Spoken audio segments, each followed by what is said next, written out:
Welcome back to Drift Delvers, episode 15. Are you guys ocean people? Do you like the ocean? Nope. Ocean man. No, like hard no? Yeah, no, I'm a hard no. I'm a hard no on the ocean. Yeah, fuck the ocean. What about the beach? Nah, I don't really care. Yeah, Zach's not a big beach person. I'm more a beach person than an ocean person, right? Like, I like going to the beach and cooking out and having a good time. I got to swim in the Mediterranean one time. That was cool. I hurt myself. I cut my hand open on a rock. They got jagged rocks in the Mediterranean. But I don't fucks with the ocean, and I didn't know that until I went to Destin one time and swam out, and it's like super clear, and you can see where the big drop-off is. And me and a bunch of drunk friends were like, we're going to swim out, just swim out past the drop-off point and just to see it. And dude, as soon as we hit that like big, you can see the bottom drop out hundreds and hundreds of feet lower, I lost my shit and learned in that instant how severely I had thalassophobia. and I like panicked so the funny thing is the way we went out there is, those like floaties that you recline, like lay on, that are the length of your body. Yeah. We all had that under our arms, and we're like, all of us were kicking our legs to get out there. So we were in it together, and I was the one that spazzed out. I just freaked out. I was like, nope, turn this thing around. Let's get out of here. And I freaked out and freaked everybody else out, but I got them to turn around and come back, and then immediately ran into like 2 jellyfish and got stung by jellyfish. Oh, fuck that, man. Yep. I like being on top of the ocean, like in a boat, fishing, but I don't, if I can't see what's under me, I just assume it's a monster. That my body viscerally thinks it's a monster. That's what I thought it would be. But what was weird is it was such a clear beach. It's like beautiful, pristine. I could see all the way to the bottom. And even that was terrifying.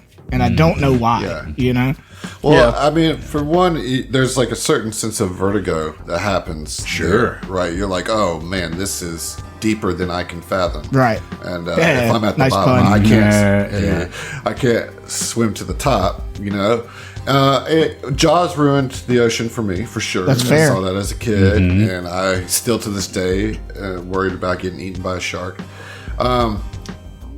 I do like being on the beach, and I do like playing in the surf, right? In the waves and everything like that. Like, I enjoy that a lot. It feels good to kind of wrestle with the waves. I like to boogie board. Yeah, that's super fun. But yeah, Dustin, I agree. Like, if you're out in the ocean, I liked being on the ocean in a cruise ship, and from the side of the Alaskan cruise ship I was on, I could see whales and dolphins. Like I actually saw a whale, and that was epic and amazing. But I was on the safety of a cruise ship, cruise and saw whales, and that was pretty awesome. That's cool. Yeah, that's cool. But I would not want to be in the water. No. Yeah, no. Right, but I didn't like being on the cruise ship, dude. So I hate the ocean because it almost killed me one time when I was 15 and in Destin, and got pulled out like past that sandbar. Like, I was way out before I even realized it. It's nightmare fuel. Yeah. I mean, I had I couldn't swim back to shore because I didn't know to swim parallel to the shore at the time. I learned that. You're swimming directly back at it. Yeah, and you just get nowhere. And you get worn out. I mean, it ended up in the hospital. I'm obviously fine, but fuck that. I don't fuck with the ocean. And then I don't like being on the cruise ship or on boats. Turns out I get seasick, and like Dramamine does not help. That sucks. The patch you put behind your ear does not help. The only thing that cured my seasickness was like a LSD. a $250 acupuncture session with the acupuncturist on the cruise ship. This dude was like Swedish. And See, that makes me wonder, did you buy the Dramamine on the cruise ship as well? Yeah. See, they were selling you bunk Dramamine, so you go to $250 for the acupuncture, yeah. They running a racket on that boy. It's like, well, it doesn't work for a lot of people, but we got this guy over here, this Swedish guy over here who can fix you right up. Anyway, the doctor who was doing the acupuncturist or doing the acupuncture, I talked to him, during the session. And I was like, how did you get into this job, man? And he said he had chronic migraines that were like crippling him. And the only thing that fixed it was acupuncture. And it just like inspired him to go into the field. That's Well, that's interesting. really cool. And he has a practice in Sweden, but he, does summers on the cruises. Yeah. Did you guys want to know a piece of fish trivia? I'm going to tell you anyway. The band or like animals? Yeah, the band. The song Harry Hood, the music for it, not the lyrics, because the lyrics don't matter in Fish, but the music for it was written after Trey and Fishman were in Greece, and they were swimming out in the ocean there and got pulled out like with they were like on a raft or something, and like anyways they almost drowned and washed up on the shore, and Trey like wrote the music for Harry Hood then as like a expression of what he just went through. And then they took it back home and it's become what it is now. It is what it is now. But they were they also brought it back and ruined it. They're talking about a milk logo, whatever. That's Harry Hood is the like a milk mascot factory for the Hood Milk Company, and they lived right across from the Harry Hood Milk Company. And then the whole Mr. Minor part was because the landlord was named Mr. Minor, or the previous tenant or something like that, and they saw a note on their door that said "Thank you, Mr. Minor." They really go deep on their lyrics. You better rein it in, Adam. That's like 3 fish facts now. Yeah. You have like 3 listeners who really appreciate this. Yeah. I think there's more. There's probably more, man. I've been doing some serious I work. think he's done some There's more because evangelizing. Adam has been proselytizing, adopting people into his cult, making people listen to Fish on the Discord. Now can we get one like actual 10 fish people fact? appreciate. What's that, Dustin? Can we get one actual fish fact?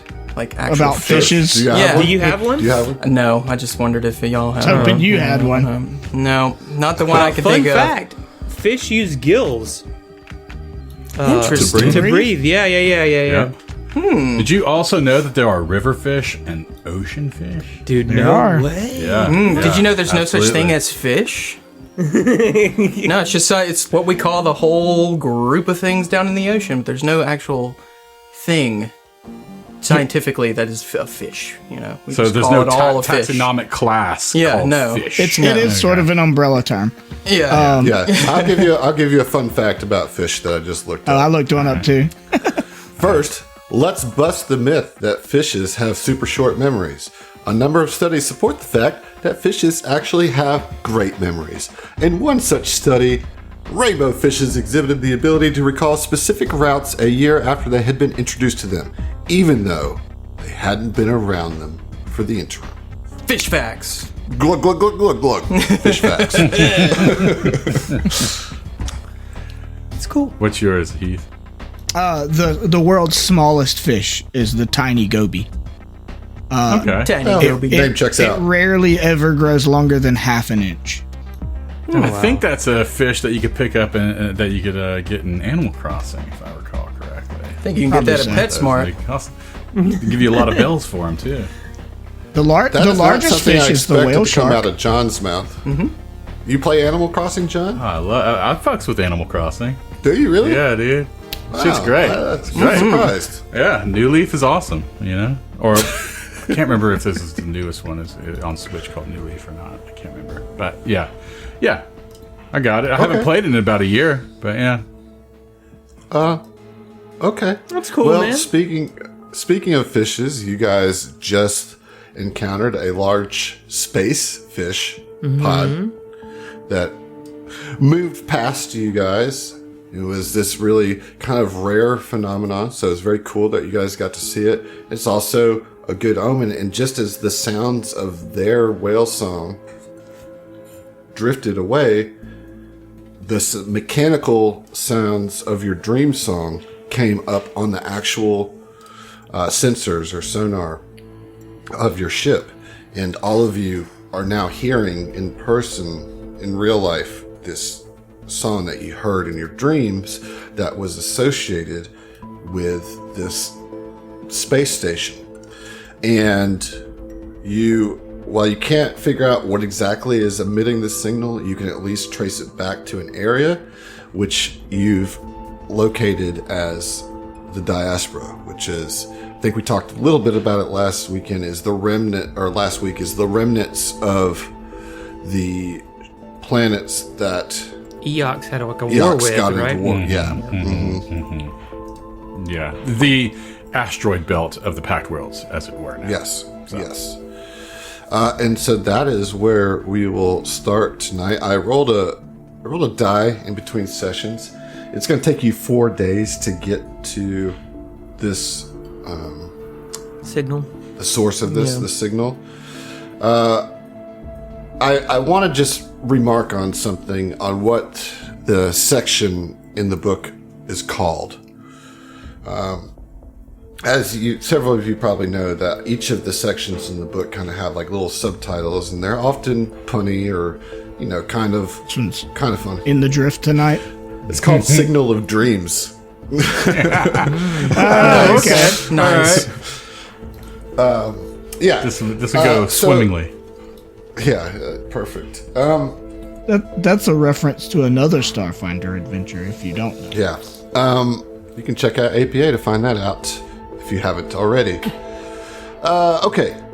So you have 4 days to get to this signal, or at least to hopefully get to the source of the signal. We've already done level ups. We've already done lots of things. I assume that you have the normal going-ons of ship travel. Get up, eat, go do some workouts, those types of things. So I don't need activities for the next 4 days. However, I will open the floor to anybody who might want to have something that's out of the norm. If you take up space to tell me that you go train, I'm going to be mad at you. I won't edit it out, and I'll leave it in. But just know, I will be mad at you. It'll be there, but fuck you. Yeah. I think for Raya, like, as an intellectual, she's able to recognize that, like, hey, even if this is our where, it's not our when, and that in some way makes it basically a completely different place or timeline or whatever. So none of this has to be real forever, right? But as an emotional creature, is not as much having an easy time with that. And I think she and Subana haven't really spoken much, but she knows that Subana is sort of a family-oriented person, right? And I think she would just at some time during that 4 days kind of go and want to talk to Subana kind of privately. Okay. So she'd come, I guess, knock on your quarters door, walk across. Come on in. Would you like the train? Would you like the train? Enter. Maybe later. Yeah, she walks in, and you can see she kind of looks a little nervous or uncomfortable. It's like, how you doing, Captain Subano? Just Subano's fine. I'm doing all right. What's going on? And she's kind of like picking at her fingers, just like a little nervous tick or whatever. And she kind of like just suddenly goes and sits down in one of the chairs, and it's like, I know that I shouldn't, I shouldn't jump to conclusions, and I shouldn't be worried unnecessarily, but I really thought we were going to go to Triaxis, and I know that's selfish, but that's my home planet, and my family and my parents are there, unless this is hundreds of years in the future, but we don't have reason to believe that that's the case. And I'm just worried about them, about home. I appreciate you coming to me about this. I mean, just know you can always express anything to me. So, best way I'm going to put it is that you shouldn't feel bad for having these desires.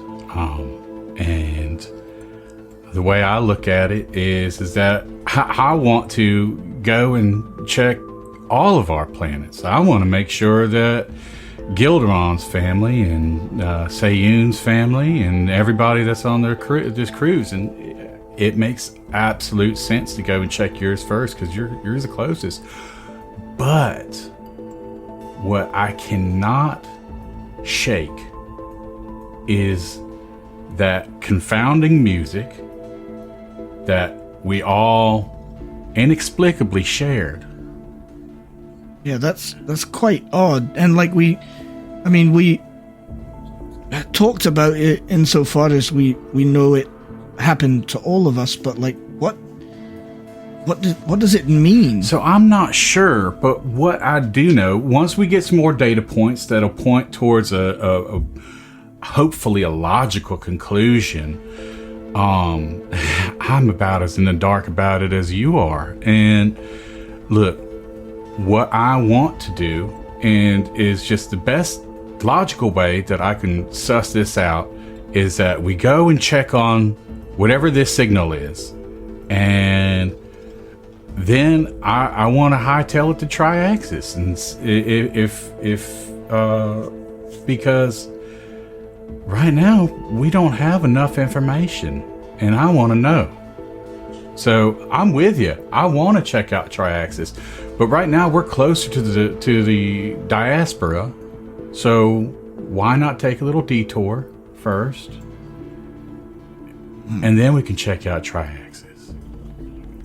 Yeah, I mean, I know I'm not like trying to petition to stop it. Triaxis first. I'm just worried and kind of scared is all. I mean, you've got a family, you've got kids, and how do you get past it? Girl, I couldn't tell you. Honestly, to be honest with you, I haven't been getting very good sleep.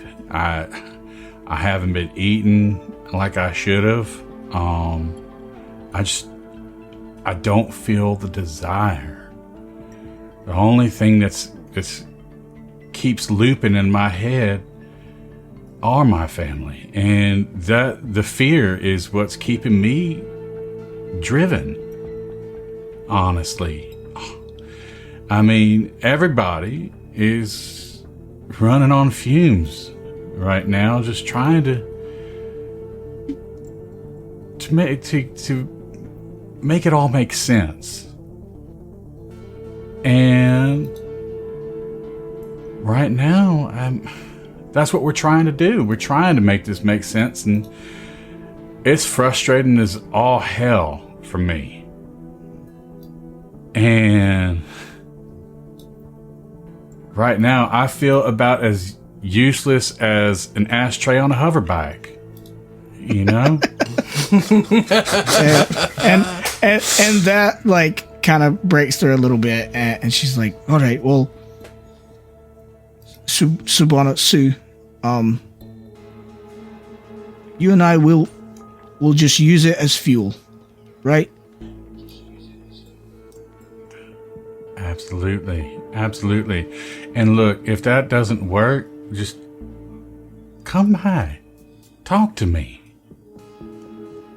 Trust me, I will always have my door open to you. Well, I mean, it automatically closes, but then it'll open when you come near it. Rye doesn't hear any of that because that's a nameless deity. Yeah. But she puts a hand on Sue's arm and says, thanks. I know we haven't spoken much, but it's nice to have someone to be able to talk to about it. Hey, you actually did me more of a favor than you think. I haven't been able to tell anybody how I'm feeling. You're the first one, so You're helping me just as much as I'm helping you, so let's just lean on each other. All right? All right. Sounds good. Well, that conversation goes on for another 3 days. Yeah, they hang out. They become besties, you know? Yeah. Anybody else have anything they want to do over those 4 days? I'm going to train. I'm not getting you. Shut up. Definitely, You're dude. fired. I gotta train. I'm also going to train. I think that at some point, Seiyun would retire to his cabin, and he maintains a pretty even kill all the time.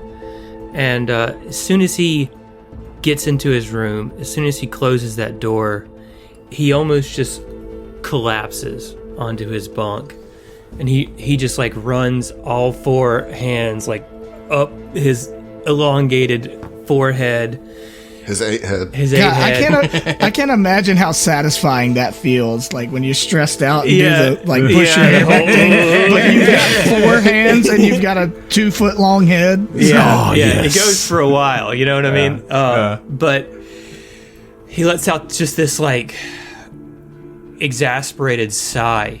Like he does not know. He doesn't know. Like he's feeling unmoored from, the rest of the world, the rest of the universe, and it's kind of all hitting him just how out to sea, so to speak, they are, and it's just he doesn't know what to do with the uncertainty and the anxiety, so he just goes through all of his rituals. He polishes and sharpens his sword. He cleans the grit out of every little nook and cranny in his armor. All of his robes, he just like immaculately presses. Anything that he can do to assert some kind of control or like stability or like accomplish a thing, right? That's what Seiyun does. I mean, I would think on day 4, he's out there in the halls, like scrubbing the baseboards kind of thing. Mm-hmm. So like the whole not having anything to do or not knowing what to do about not knowing what to do is kind of manifesting in this like OCD type tendencies. Yeah. He needs to do something that to where he's not just stuck with his thoughts, because the thing is, he's not the kind of person to like go hash out all of this stuff with everybody in the public forum, and he knows that he can't solve this situation with the information that he has, so he has to do something instead of just sitting there and waiting. So that is how by the time we arrive at our destination, I want to say, if nothing else, the common areas of the ship look so much immaculate. They're just immaculate. The pirate Carl comes up on you one time where you're cleaning with the puppet there. He said, "Well, all right, what are you doing there?" Seiyun? Isn't it obvious? Right, well, it looks like you're cleaning, and that's been kind of the work that they've been giving me to do, so you're kind of taking me out the job a little bit. Seiyun, I'm sure he's like on the floor scrubbing. You know what I'm saying? He stands up his full height, right? And he just like looks down at this pirate. Oh crap, did I piss you off? Is that going to be a problem? No, it's not a problem for you or really for me per se. I just don't want to become useless on the ship and then find myself spaced right out that airlock there. You catch my drift?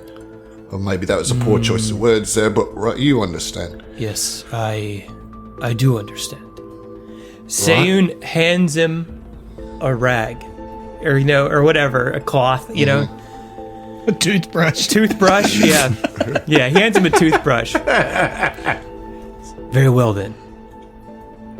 Let's get started. Oh, so you're going to teach me the ways of how to clean immaculately?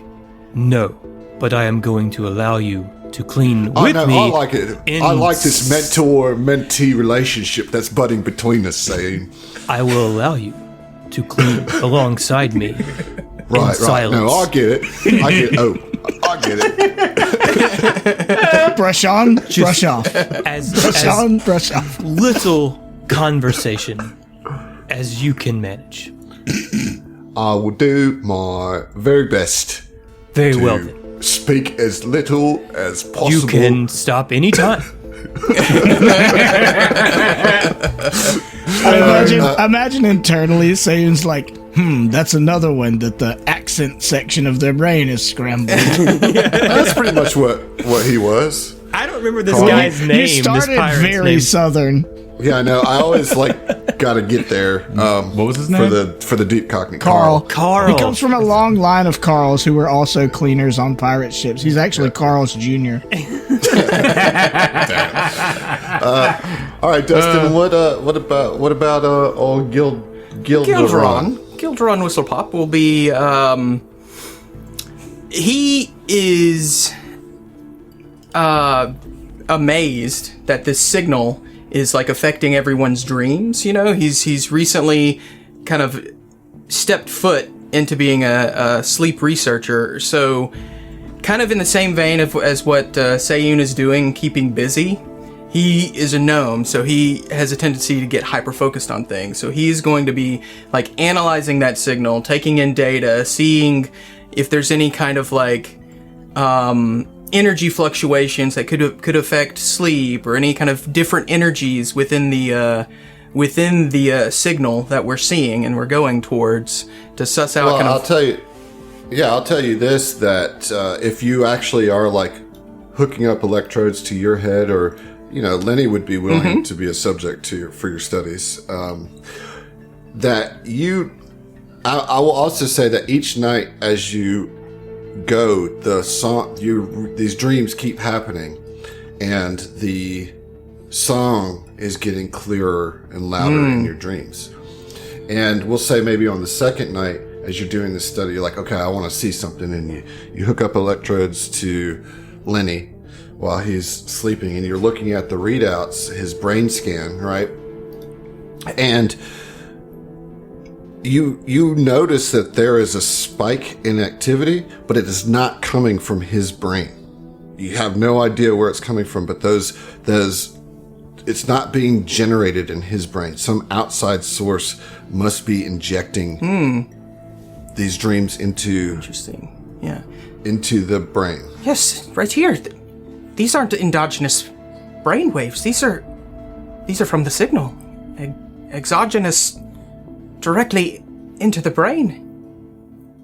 Beaming right in. Wow. And Lenny's just like... So what do you think that means? Says Toof. Toof! This is amazing. We're gonna... once we get there, we're gonna find it out.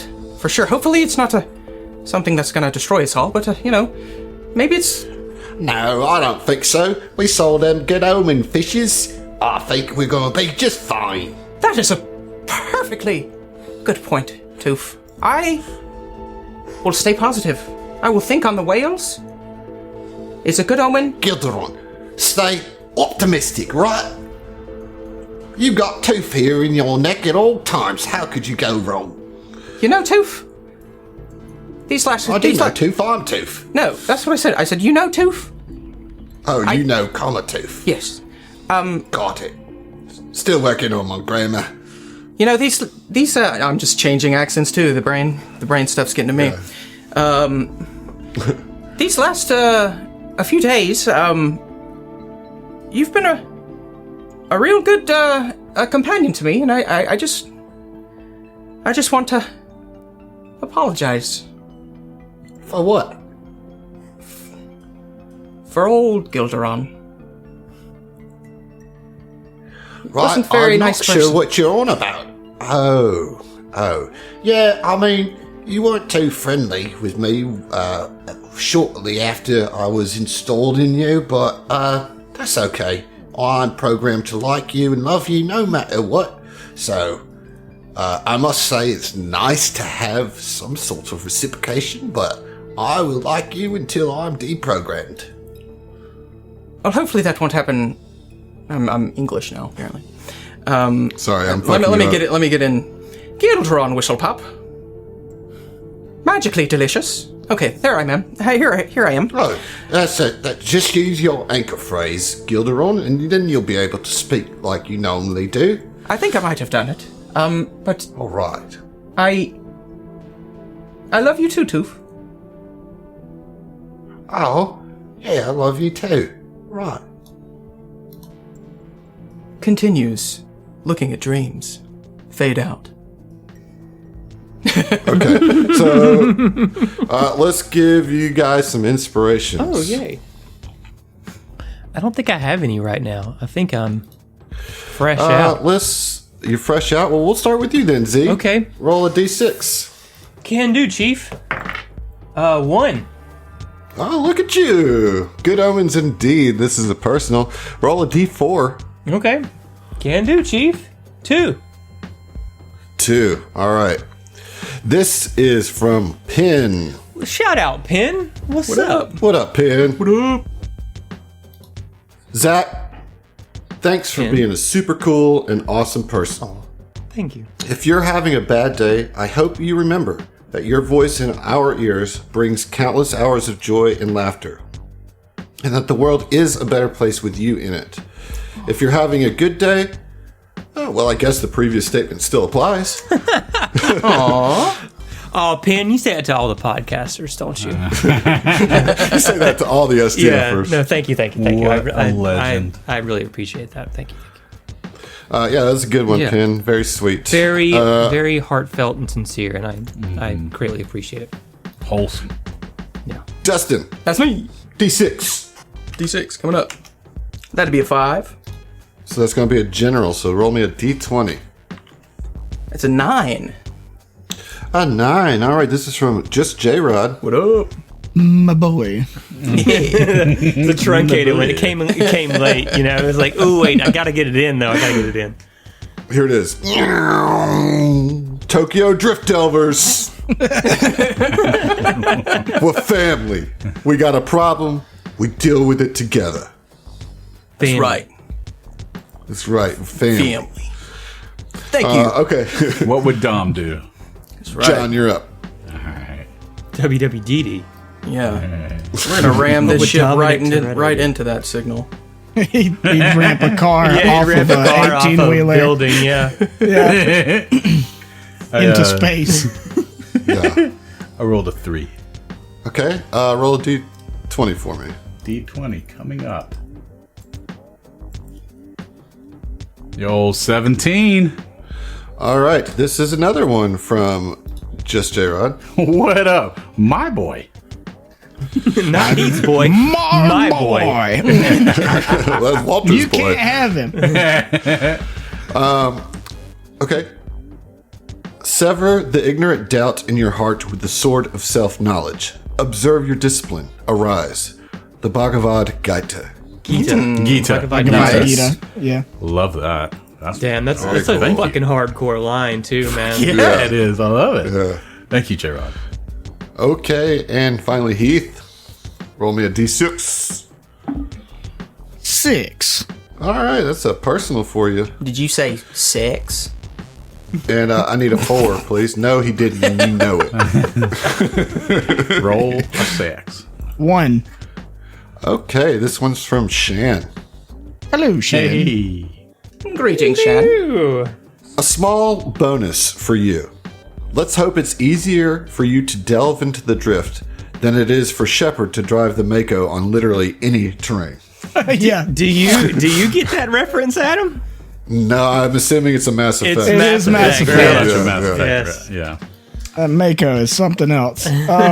Yeah, I mean, I agree and hope that's true. I'm not very hopeful, though. Okay. Well, that's a nice round of inspirations for everybody. Thank you, you, folks. listeners. Yes, thank Thank you. you, Thank Big you. Big. Thank you. Thank you guys, players, for some little insights to your psyches as we take this trip towards the signal of dreams. On the third day, you come across a thing, and I shall tell you what it is that you see. It's just a thing, but I thought yeah, but a thing can be incredibly like terrifying. Yeah. Well, thing could be a tallywhacker. We'll determine what you guys feel about it, but you're on the course and you end up passing through this massive junkyard of wrecked vessels. Okay. All of them either having the insignia of Hell Knights or the Knights of Galarian on them. You can tell that these ships have been here for quite some time. Like how long? Let's get the carbon date. Like what's up? That's right. Well, that's something you could certainly try to do. And there's just hundreds of corpses all throughout here. Just really? Yes. Like, I guess they're frozen, right? So, not really decomposing. Let's get some of those corpses. They're actually all Eoxians, so they're fine. Well, it's Hell Knights and Knights of Galarian, right? Right. Are they are they in their uniform? Mm-hmm. Okay. They might have comms. We can suss out some stuff, like what happened. Maybe on their person or the wreckage. There's a lot of detritus, so. Scan for power sources. Yeah, is there anything we can glean? Go. Is there anything we can scan for? So there's definitely no power. You run a scan, no signs of life whatsoever. If you run a deeper scan, you can see that the ship was made. These ships were made in the time frame of what you would expect. Okay. They look like our era of ships. Right. However, well, let's get a engineering check. Engineering? Okay. Really pulling for mysticism here. I've got a +0. Let me see. I'm I got a trained +4. as well. Yeah, I trained can't only. re-roll engineering, but I can Oh, roll. yeah, never mind. If it's trained only, I It's can. trained only, yeah. Yeah, never mind. Nope, that's a 12 for Gilderon. All right. All you're going to get with a 12 is that the amount of like rust or just like kind of buildup on the ships indicate that these have been here for a long time. Could be 50 years, could be 500 years, you don't know. But it has definitely been here longer than it could be if you were here 4 days later from when the drift crash happened. You know what I mean? That there is some anomaly of time happening here. But you can't suss out any specifics there. But yeah, there's nothing to gain. Let's say you bring in the body, the batteries that are in their weapons are all like decayed and like the battery acid has all like oozed out and none of it's usable. Yeah. It's just like been here for ages. And so it's just kind of this, if the fish were good omen, this is leaving you unease as just this kind of graveyard of some battle fought a long time ago, even though the ships are contemporary to what you would consider to be the present time. We're in the future. I was going to agree with you, Gil. This is more evidence to support my theory that we are far in the future of our own timeline. Does our new fancy engine doodad have time travel capabilities? Otherwise, I don't know what we're meant to do about that. Evidently it does. We're here. It wouldn't surprise me at this point to discover that, in fact, it does have time travel capabilities. Furthermore, if it does not, how do we explain being here now? Gilderon fat-fingered the code. Yeah. Move the decimal. Y'all keep giving him shit. It was actually me that rolled the mysticism at the very end of the last episode. Or the two really? episodes ago. Yeah. It was you. And Raya keeps letting them say that you fat fingered it. You know? It's just like, Let Gilderon fall on that sword, man. His head falls, he's looking dejected. Guilty, I expect a whole lot better from you. I'll try to do better next time. Be better. I don't want to let you down. No, I'm kidding. That's not true. That's not true. None of that is. do or do not. There is no try. So you drift through. There's not much to glean other than okay, we're in some sort of future here, but we don't know anything beyond that.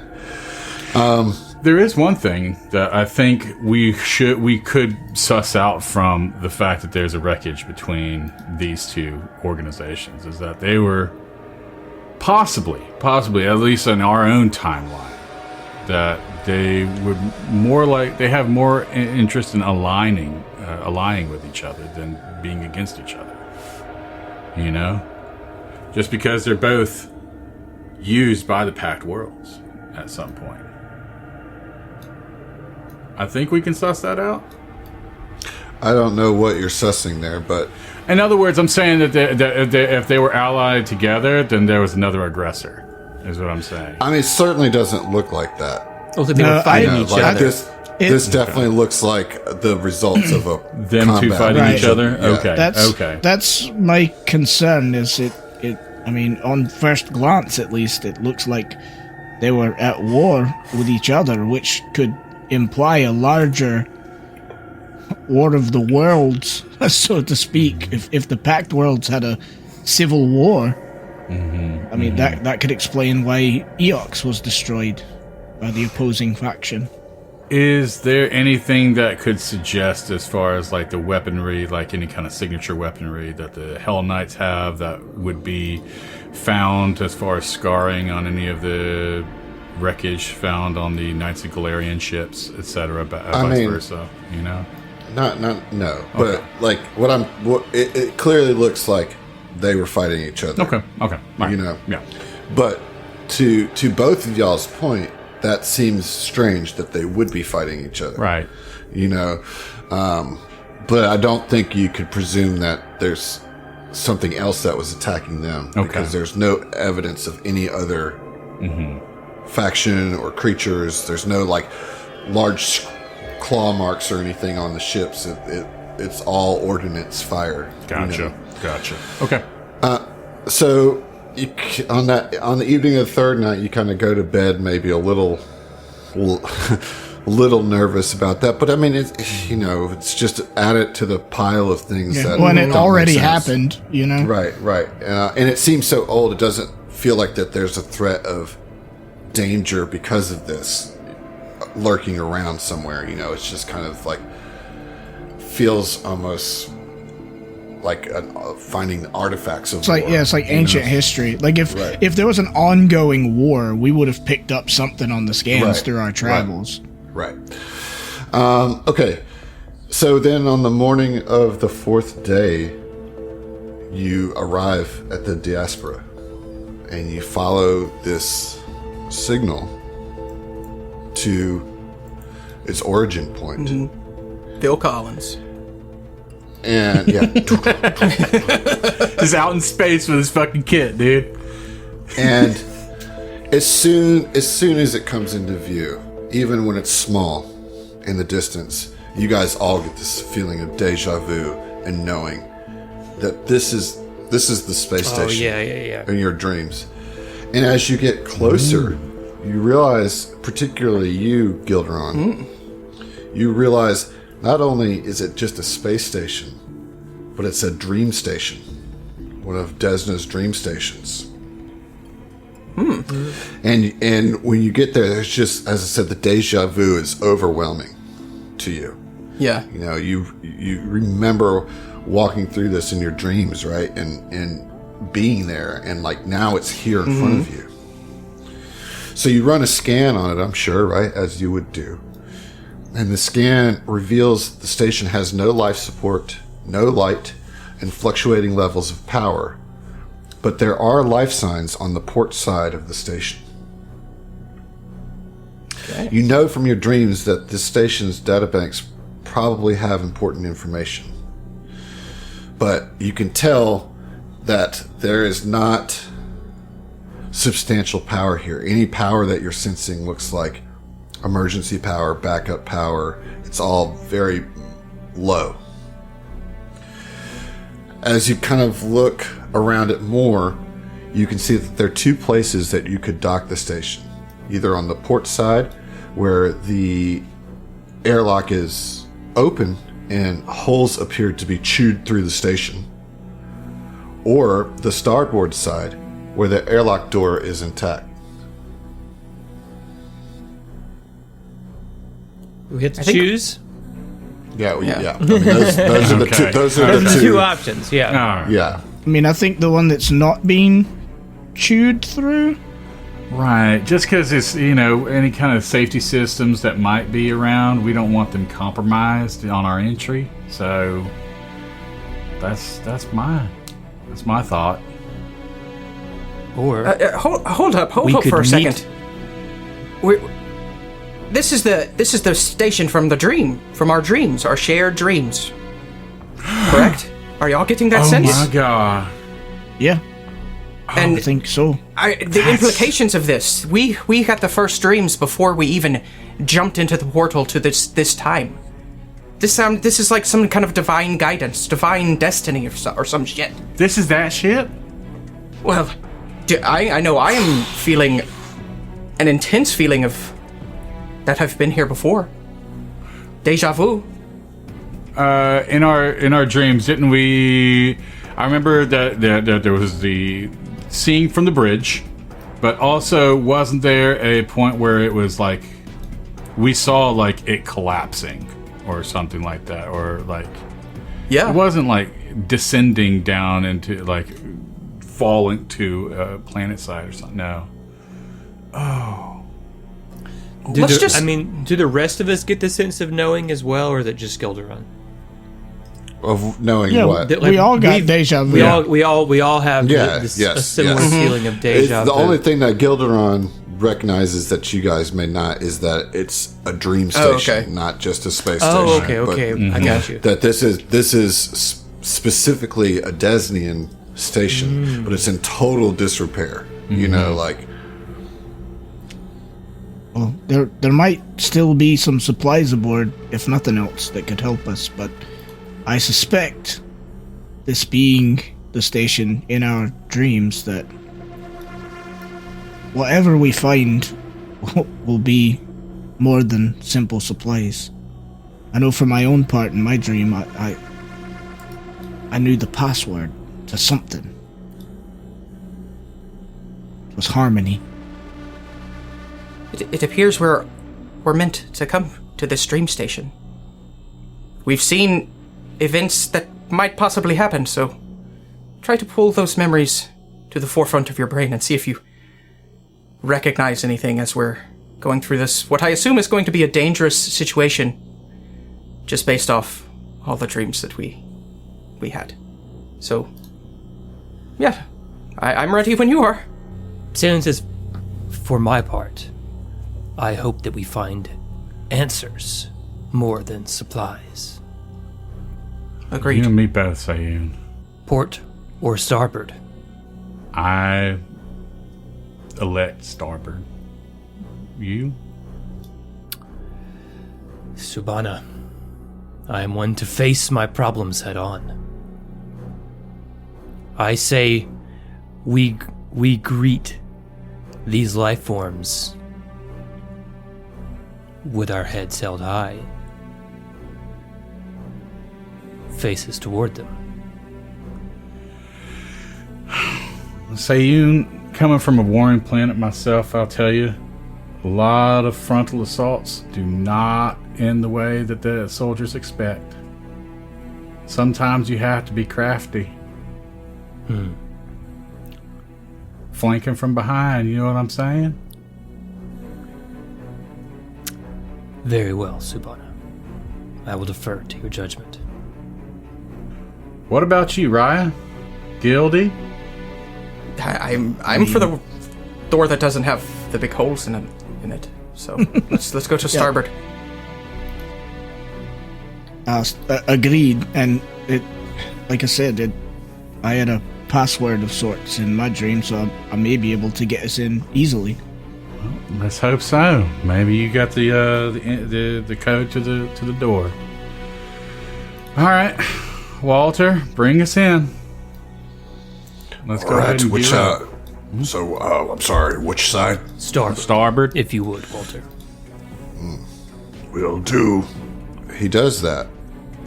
Okay. Tight. Nice. Yeah, I couldn't preload you guys on the map because I didn't know what side you would go. So give me a second. Fair, yeah. Okay, so let me put you on a new map. Nice. Here we go. So the ship pulls up to the side. You roll the airlock, open up, and you find yourselves in this little airlock chamber that to the north is the way into the station. And let's see, so you guys are here in this starboard side entry. And the airlock door going in is locked. And there is an access panel there as well.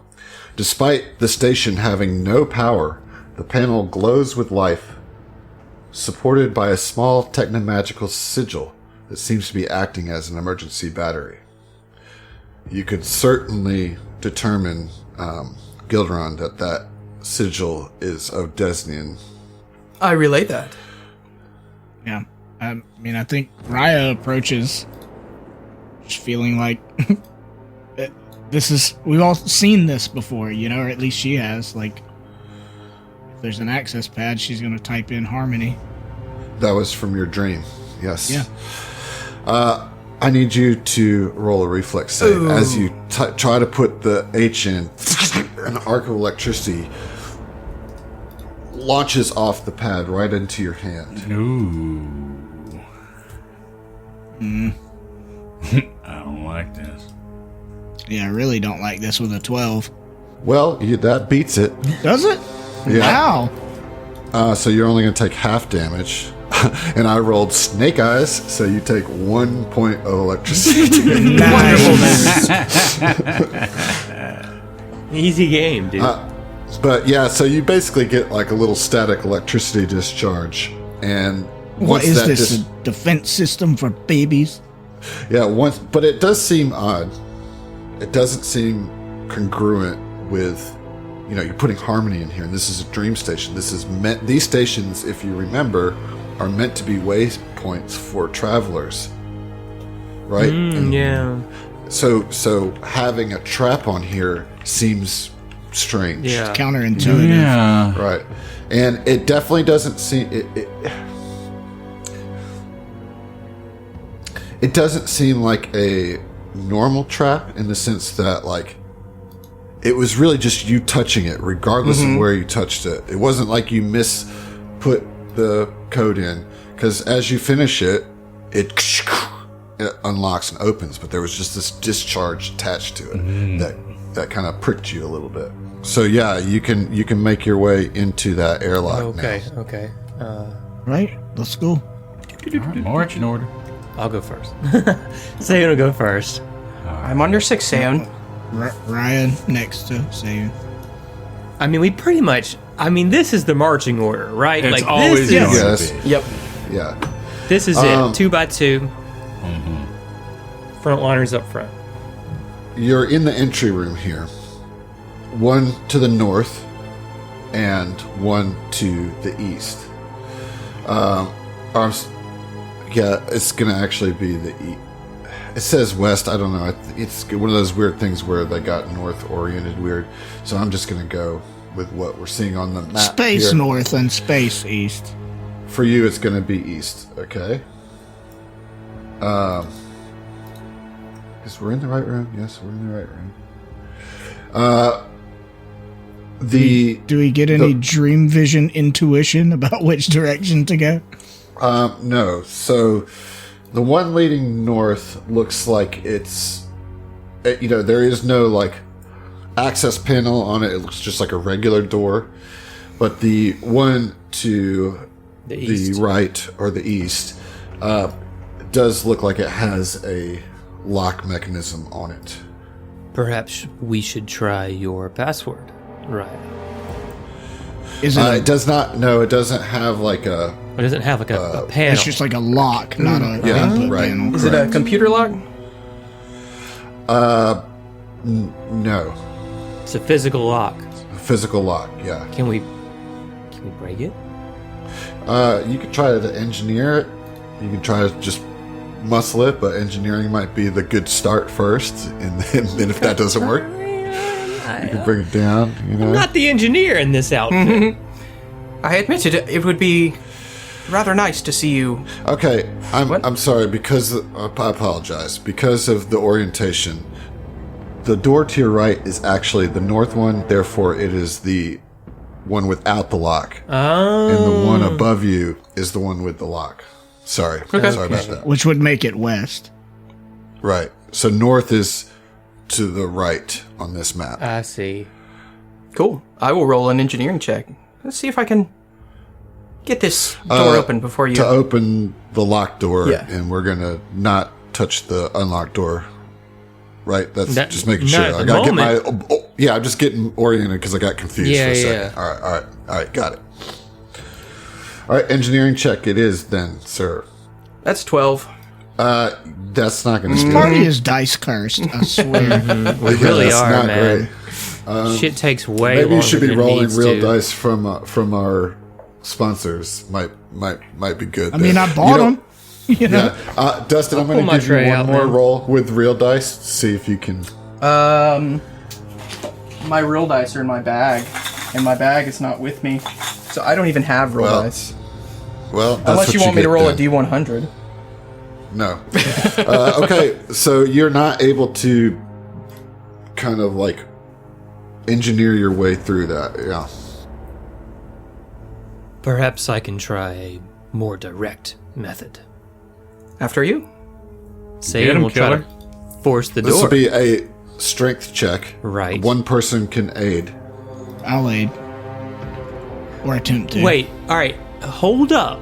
Okay? Seiyun's Oh, I probably have higher strength. Seiyun's a Dex character. Oh, yeah. So why don't I'll I do it. aid Ryan? Right. Yeah. Which is Okay. like, Seiyun would be like, Raya, if you would, we could use the dragon for this one. Natural 19 for a 22, that's an aid. All right. You should have rolled it. I guess I should have, shit. Well, I got a natural 18. With a plus 3 is a 21. So with your aid, 23. 23.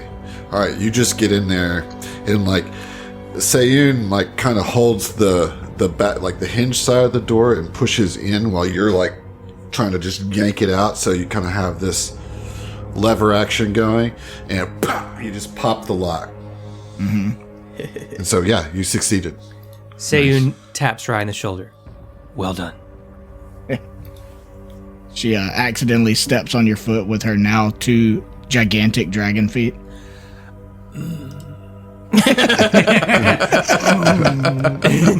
That's all you get. He doesn't want to like be mean about it after she just opened this door, but he just like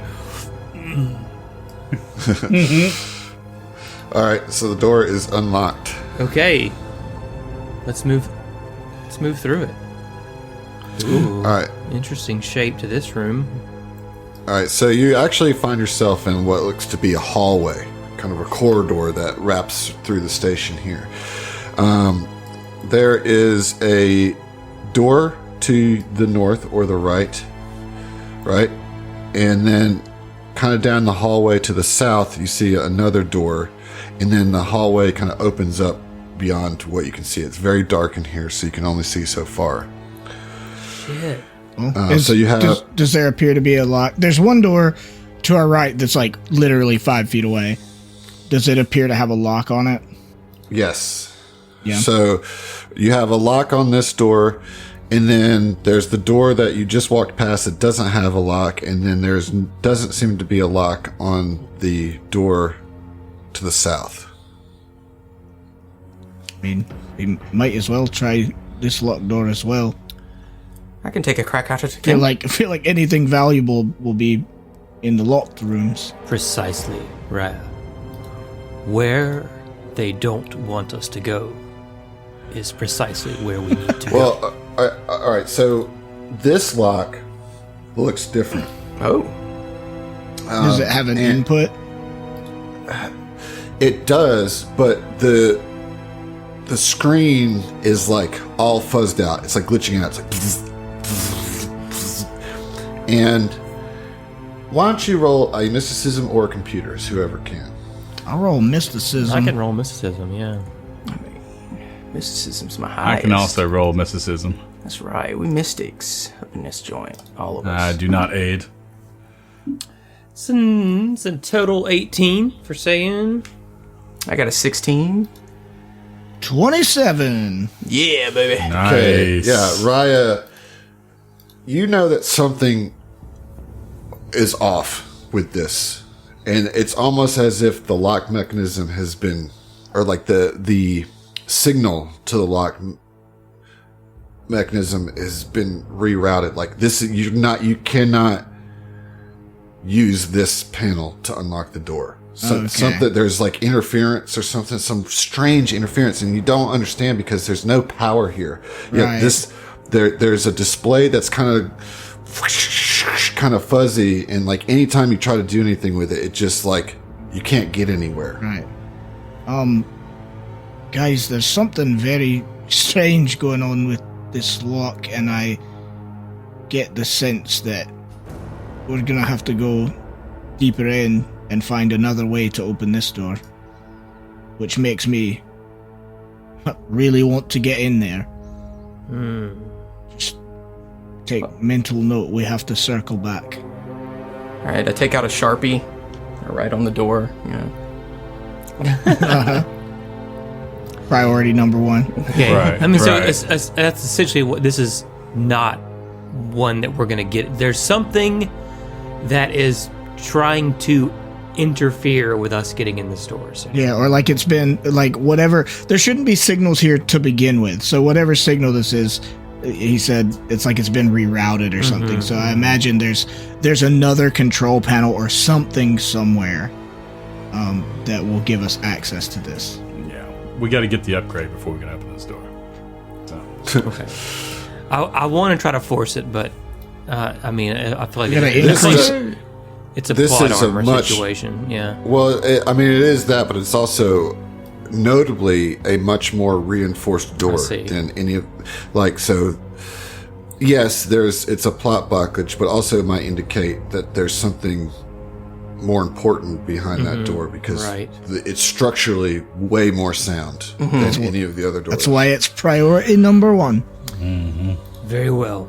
We'll have to get our net running skills up higher before we can do this. Let us find another way around. And so, I mean, that's a signal enough for Sayun to like keep it To pushing. the left, to the left. Oh, All yeah. right, so we got more listeners, shit they are going. moving their tokens now here to the left or the south. They have left the airlock, left the door unexplored there, left the door that was locked because they can't get into it, and they find themselves now right in front of a door to the bottom. To the east. To the east. Yeah, to the bottom, to the east, and that the hallway kind of extends now. They reached kind of a T on this hallway, and it extends east and west. Looks like it might run the width of the ship, right? Or the station, rather, Maybe. perhaps. Yeah, I think You might get the sense that it's more like an inner circle, and that all the rooms of the station are on the outside. On the outer rings? Yeah. Gotcha. Although there might be one room in the center too. Right. so. Okay.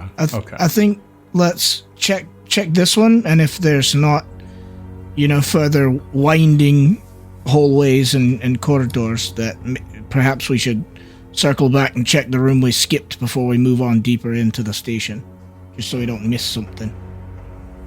Very well. All right. Sounds like Let's me. take a perception check on the door to the east, rather. Let me get it. Okay. A +5. That's an 18 total. Yeah, I mean, this is like a swinging door, Okay. and it certainly doesn't look trapped. All right. Well, then Sayan's gonna open it. Yeah, it's the bathroom. Oh, okay. All right. Nice. Your We curiosity leave the bathroom. satisfied, Raya. Yes. Sayan Excuse says me, with his I can- hand extended out, like pointing into the direction of the bathrooms. you I know? mean, Raya's gonna walk in and just look. Like, are there any data pads, keychains, like anything laying around that might give us any indication of literally anything? I mean, there's not even like water in the toilets. Right. Just You know what I mean? urinal Like- cakes, and that's it. You know? And they're dry as bone. just like right. pick it up and just like crumple it in your hand, like Oh, gross. Well, I'm not gonna do that. It's so nasty. it's probably been 500 years since anybody used that toilet, dude. Like, Yeah. It's the thought, you know. It's a Just can't matter get of past the idea principle. of it. it's a mental All right, block, is all, you know. Well, if anyone needs to go, now's the time. Just give me 5 minutes. You can continue opening doors. I just got to drop some kids off at the pool, if you know what I mean. There is If he comes in here and takes a shit for 5 minutes, there's an extension to the hallway to the east. It goes further down, basically. I'm curious what's down there. I can't quite tell, but Sayan, I think, would peek his head off that way and just start walking to the east. I thought we were gonna. Okay. It looks like a Saloon chow or hall, canteen, right? Yeah. chow hall, yeah. This is like some Saved by the Bell ass decor. Straight up. It looks like the diner at a Saved by the Bell, doesn't it? Yeah. Okay. Very much. So yeah, you find yourself. Let me. Man, you guys are exploring this in a wonky way. So I Kelly gotta scroll back Kapowski, and is that forth. you? Kelly. Zach Morris is trash. So you find yourself what must be the lounge area here. Make sure, yeah. So this is like covered in what must be decades of dust. You see a kitchenette with some food synthesizers, tables, chairs, couches.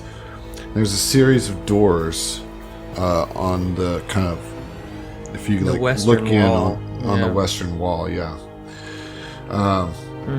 But not really much else going on here. This is just a Yeah, hold on though. It's been 500 years. So Sayun, you actually recognize this room for your dream. Oh. This is the room that you saw in your dream. okay.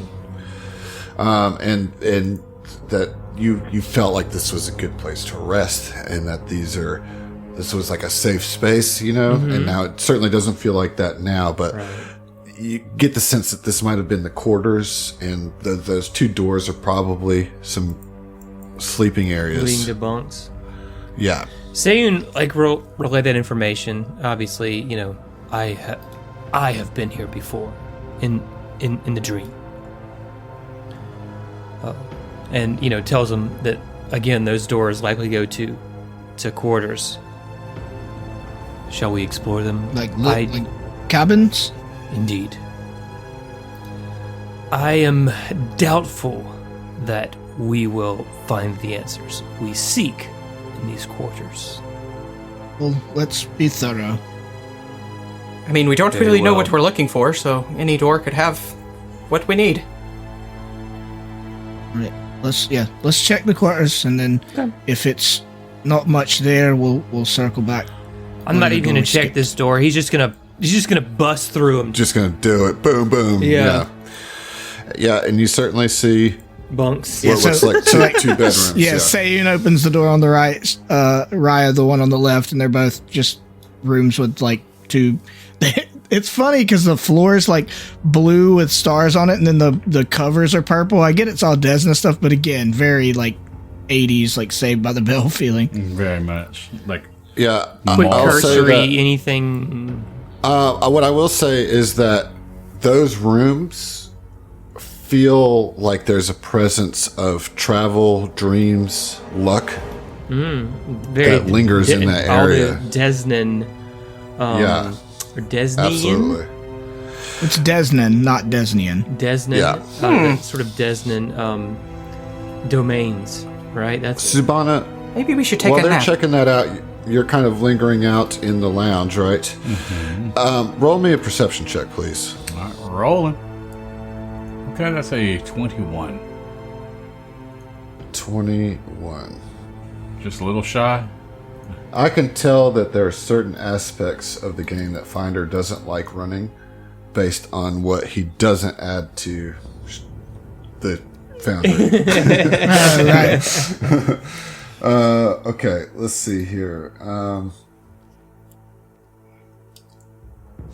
What'd you roll? 21. All right. You pick up with your ears some shuffling from the hall that you just came through this. And you hear this, like this clicking.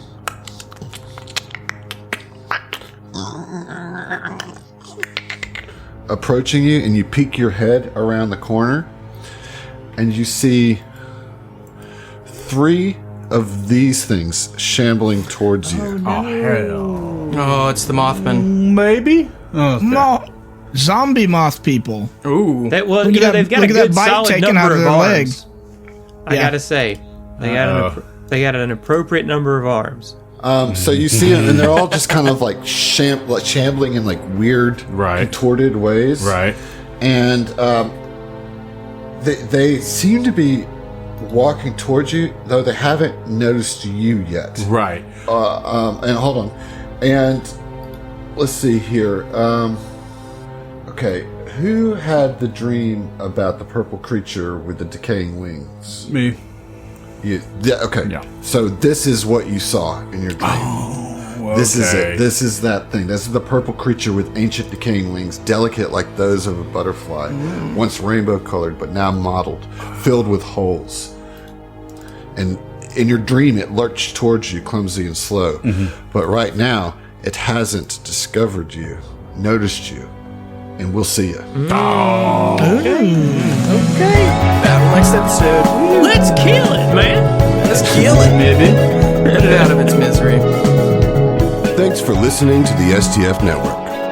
If you want to hear more from us, check out our other Starfinder and Pathfinder shows at the STFnetwork.com. That's the STFnetwork.com. And support us on Patreon to listen to our bonus podcast, including our homebrew adventures and Tom Talks, our behind-the-scenes show. Stay groovy, possums.